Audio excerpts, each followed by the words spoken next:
talked about both the Southern and Northern philosophies as far as the Civil War was, and we told you the Southern philosophy had 4 objectives: to win their independence from the Union, to win the right to govern themselves as they saw fit, to defend their homeland and their families, and to preserve slavery, where the Northern philosophy consisted of really only one objective, and that was the preservation of the Union into one country.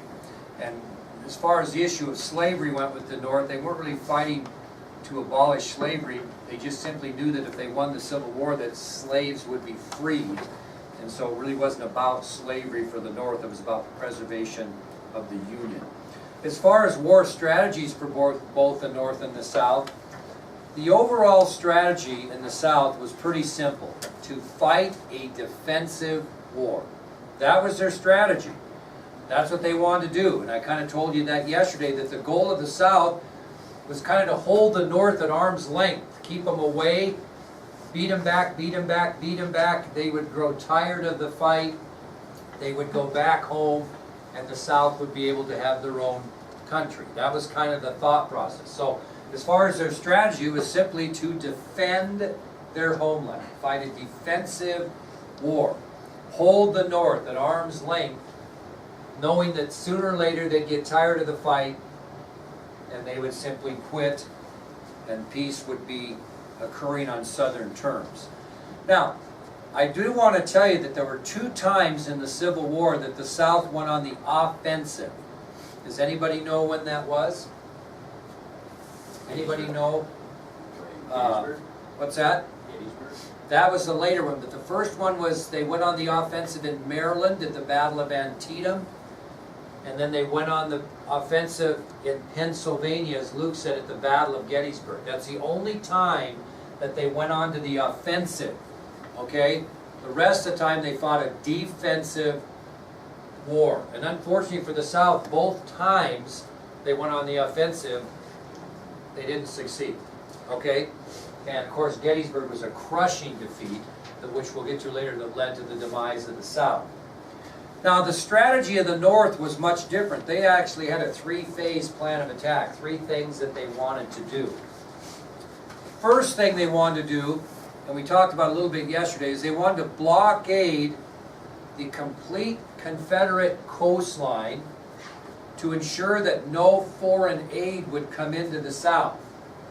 Okay, so the first part of the Northern strategy was a naval blockade of the Confederate coastline to ensure that no foreign aid came in, because the North wasn't sure that the countries of Great Britain and France weren't going to help the South at this point, and so they needed to blockade those ports to make sure that none of that foreign aid came in. The second part of the strategy, as you look over the map here, is they wanted to gain control of the Mississippi River, because by gaining control of the Mississippi River, they could cut the Confederacy in half, which would weaken them tremendously. So the second of the 3-part strategy for the North was to gain control of the Mississippi River and cut the Confederacy in half. And the third strategy on the part of the North was to seize the Confederate capital, which was now where? Remember we mentioned that it was moved from Richmond, or excuse me, it was moved from Montgomery, Alabama to Richmond, Virginia. So that was the 3-part strategy of the North. A naval blockade of the Confederate coastline to ensure that no foreign aid could come to the South, gaining control of the Mississippi River, trying to cut the Confederacy in half, and to seize Richmond, Virginia, the Confederate capital. Now, action around the Mississippi River is going to be known as the Western Theater of the Civil War, and action around Virginia is going to be known as the Eastern Theater of the war. Okay, so you're going to have the Western Theater and the Eastern Theater. The Western Theater will be fought in the vicinity of the Mississippi River, and the Eastern Theater of the Civil War will be fought in the vicinity of Virginia. So, by the summer of 1861, with philosophies and strategies set, we are going to have our first battle of the Civil War, which is our next subtopic, the First Battle of Bull Run or Manassas. First Battle of Bull Run or Manassas.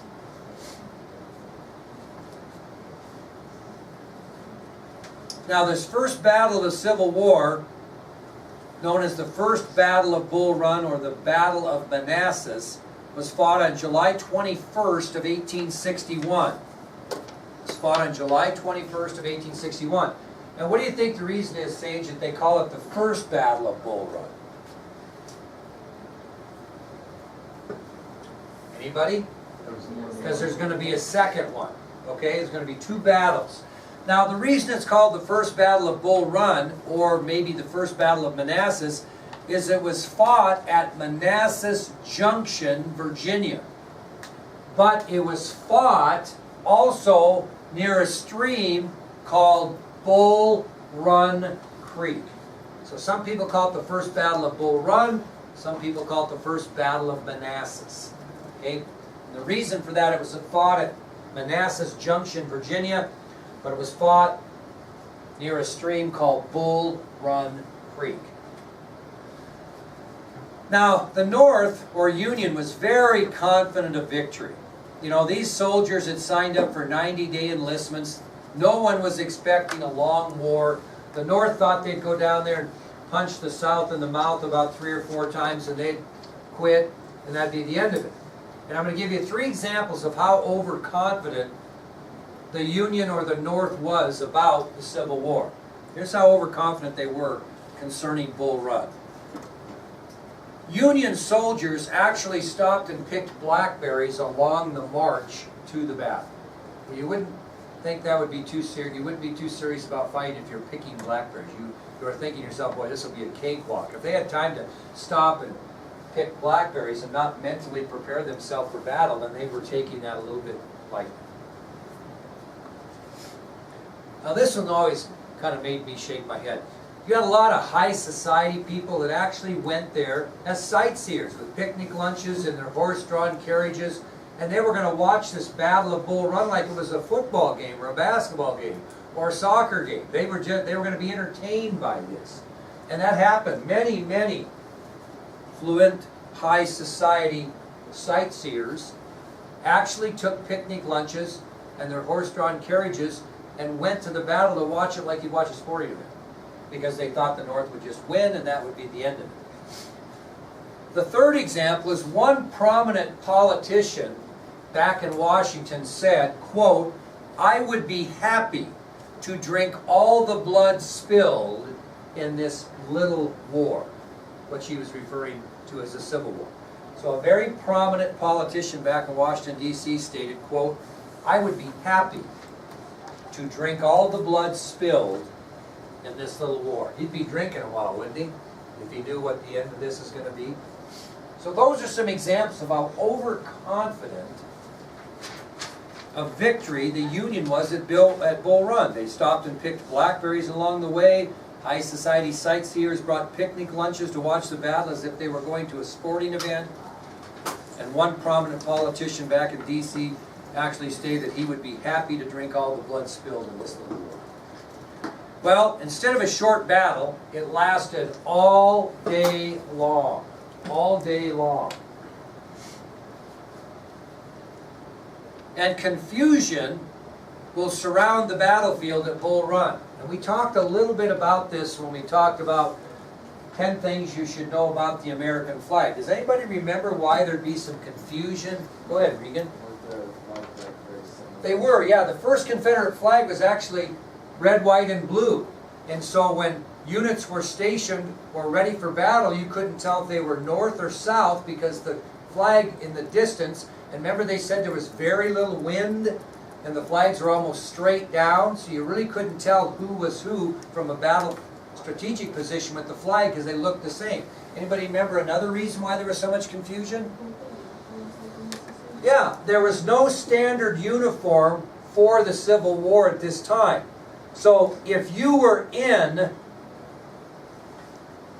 the Northern Army,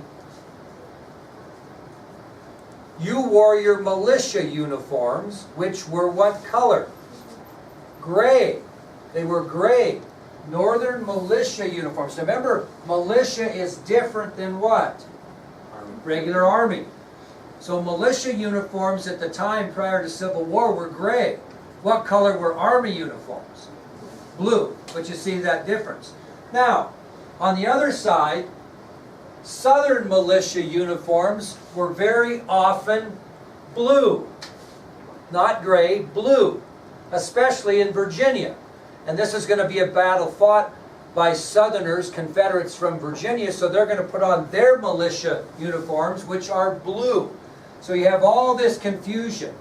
Now it got so confusing that the commanders of the Virginia brigade that were fighting, because their uniforms were blue, they made them tie white cloth around their hats and around their arms so that they could tell that they were Confederates and not Union. Because some Union had blue also, right? People fighting in the regular army who were already in the army prior to the Civil War that were still serving their time, they already had uniforms, right? What color were they? What color were the Union uniforms if you were in the army prior? Blue. Blue, yeah. So you had guys on the north that were wearing some blue, some gray. You had people on the south wearing some gray, some blue. Mainly blue in the south because the Virginia regiment was fighting this, and that was their militia uniform. So it was really a pain to figure out who was who. Well, this is the battle in which Thomas Stonewall Jackson gets his name. Anybody know how that occurred? During one siege of the battle, Confederate soldiers are retreating like crazy. They're getting overrun by Henry Hill. This is just kind of a story. And Thomas Jackson, General Thomas Jackson, rushes to the front and he turns them in and tells them, no, we are not retreating, we are going to go fight. And another general witnessed this, and he made the comment, look at Jackson, standing there like a stone wall. And the name stuck forever. So this is the battle in which Stonewall Jackson got his name Stonewall. Well, to make a little bit of a long story short, again, we're going to cut this down a little bit on these battles. In the Battle of Bull Run, after some fighting back and forth during the course of the day, finally, the Union soldiers are defeated and begin to retreat back towards Washington, D.C. And along with those retreating soldiers are what? Retreating sightseers, people all dressed up fancy in their carriages, also turning tail and running back home after seeing that this battle wasn't quite like it was supposed to turn out. So, in the Battle of Bull Run, in the end, Confederate soldiers will defeat these Northern soldiers who will retreat in confusion back to Washington, D.C. Now, this is where the first tactical mistake of the Civil War was made. Because what did the South not do as the soldiers are retreating back to D.C.? Chasing them. Because if they chase them all the way back to D.C. and defeat them to a man to D.C., historians believe that maybe the North would have said, uh-oh, we bit off a little bit more than we could chew, and they would have quit. But the South stopped when they retreated. Why? Because their strategy is that of defense, not offense. Okay? And so that was a very bad tactical mistake. Now, casualties in this battle were pretty heavy. The North lost about 3,000 men killed or wounded. And the South lost about 1,800 men killed or wounded. 3,000 for the North, 1,800 for the South. So that looks like a pretty good victory for the South numerically, because they lost almost twice as many men as the South did. But what's the problem with that? They have more men to give. Population, yeah. So it's not really equitable. Okay? Now, President Lincoln receives the news of the defeat at the First Battle of Bull Run by telegraph. And unlike what the South thought, that maybe they would just quit after being defeated, Lincoln becomes more determined and will continue this war to preserve the Union. So Lincoln's not going to quit after a defeat. He's going to continue on. But the First Battle of Bull Run is a disaster for the Union. They realize that these 90-day recruits are pretty raw, haven't been trained very well, and they understand that this is going to be a much bigger fight than they had anticipated. Okay, that'll take us then to our next subtopic, which is the Union Blockade of all southern ports. First strategy they have now, the Union Blockade of all southern ports. Now you got to give the Union credit. They did a pretty darn good job of blockading these southern ports. Now, if you take a look at that map there, Patty, where did the southern ports start? What state? Well, what's the south? Look at the coastline. Where do they start? What's the first southern state? What's the most northern southern state? Virginia. So you got coastline from Virginia all the way around North Carolina, South Carolina, Georgia, Florida, along the Gulf of Mexico and Alabama, Mississippi, Louisiana, all the way to southern Texas. 3,500 miles of coastline. You think that's going to be an easy thing to blockade? You think that the United States Navy is going to have an easy time doing that? It's going to be really virtually impossible to shut them all off, right? But they're pretty effective. You got to give them credit. I'm going to give you an example. In 1860, before the Civil War started, they estimated that about 6,000 vessels exited and entered southern ports. About 6,000 vessels entered and exited southern ports in 1860. So prior to the Civil War, they thought about 6,000 ships in this 3,500 miles of coastline exited or entered a port in the South. Well, by the end of the first year of the Civil War, after they began to blockade these ports, they estimated that only 800 got in or out, which isn't, I mean, you're still not stopping everybody, but you certainly decreased it. And with this decrease of southern trade with foreign countries, what aren't they able to get? Money. And what do they want to buy with this money? Military equipment, supplies, and they also want European goods on their shelves, because are they having time all of a sudden to grow all this food and all these things? No. So they need this, okay? They need this. So it was very effective, because as raw materials and products became increasingly scarce, it became a problem. Late in the Civil War, the South was melting down nearly anything metal to make cannons and cannonballs, including church bells. Anything they could get their hands on to melt down into a cannon or cannonball, they were doing. And that was a result of the blockade effort by the North. It really was awful good compared to the fact they had 3,500 miles of coastline to block. They did a great job. Okay, let's talk about the first naval battle of the Civil War. Were there a lot of naval battles in the Civil War? You've been through it, Jonathan. Do you remember a whole lot of naval battles? Most of it's infantry fighting, right? And cavalry.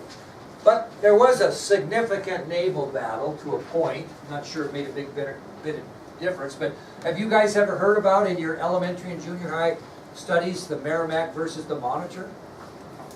Would that be a no? Okay. Alrighty then. Well, we'll tell you about it as a junior then, okay? Well, this all began, so to speak, in the fall of 1861.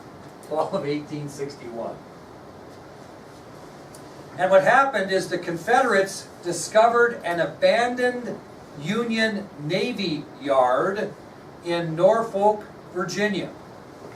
So in the fall of 1861, the Confederates discovered an abandoned Union Navy yard in Norfolk, Virginia. Now, Daniel, what would be in an abandoned Union Navy yard? A lot of old ships or something that they've left, or because they're supplies. because they're destroyed or not in working order. Very Yeah. good. That's an abandoned Union Navy yard. Well, I'll be darned if the Confederates didn't find a vessel that they wanted. It was an abandoned Union ship that they named the Merrimack. And you know what it consisted of? When they looked at it for the first time, like buying a used car, you know what was left?